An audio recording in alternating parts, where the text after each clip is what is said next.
आरक्षण संघर्ष समिति के द्वारा पूर्व में 17 तारीख को महापंचायत की गई और 1 तारीख को आंदोलन करने की घोषणा की गई। इस संदर्भ में उनकी जो मांगे थी वो कमेटी के द्वारा, कैबिनेट सब कमेटी के द्वारा अनेकों मीटिंग करके उनके ऊपर चर्चा हुई। सभी अधिकारीगण से उनके ऊपर क्या रास्ता निकल सकता है उसके बारे में चर्चा हुई।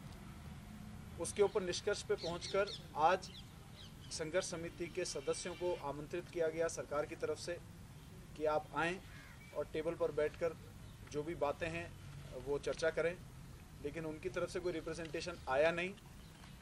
मीटिंग करके 3 घोषणाएं करने का फैसला राज्य सरकार की तरफ से है, वो मैं आपको राज्य सरकार की तरफ से मैं आपको बता देता हूँ। पहला कि जो 1252 लोग कोर्ट के आदेशानुसार लगे हुए हैं उन्हें रेगुलर पे स्केल दिया जाएगा, ये घोषणा सरकार करती है।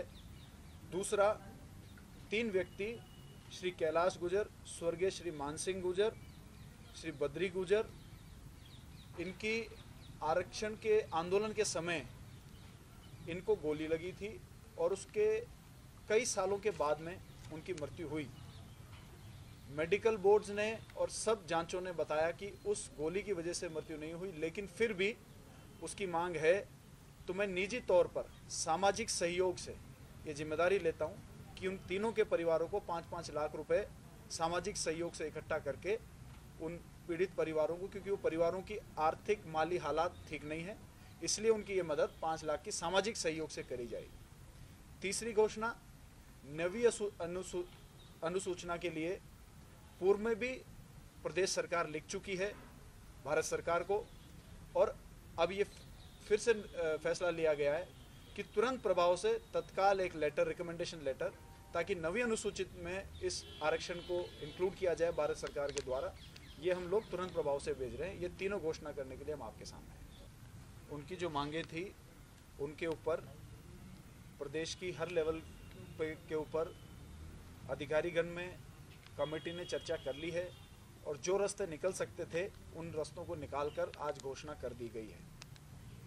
अब आपकी अपील क्या है? क्योंकि 1 नवंबर से वो करने की घोषणा है, तो आपकी सरकार की तरफ से क्या अपील है? सरकार की तरफ से ये अपील है कि जो हो सकता था वो ये तीनों घोषणाएं सरकार कर रही है। यदि कोई बात है तो बैठकर चर्चा करें। कोविड काल चल रहा है, कोविड के समय में हमारी प्रथम प्राथमिकता प्रदेश को और प्रदेश के नागरिकों को कोविड के संक्रमण से बचाने की होनी चाहिए, और इसके तहत किसी भी प्रकार का उग्र आंदोलन नहीं हो। और ये 3 घोषणा मिलने के ऊपर ये तीनों सौगात जो प्रदेश सरकार ने, माननीय मुख्यमंत्री जी ने समाज को दी है। एक और कि इस साल के देवनान बोर्ड के बजट में 30 करोड़ का बजट रखा गया है, तो इन सभी चीज़ों को देखते हुए इस आंदोलन को स्थगित कर देना चाहिए, इसको कैंसिल कर देना चाहिए।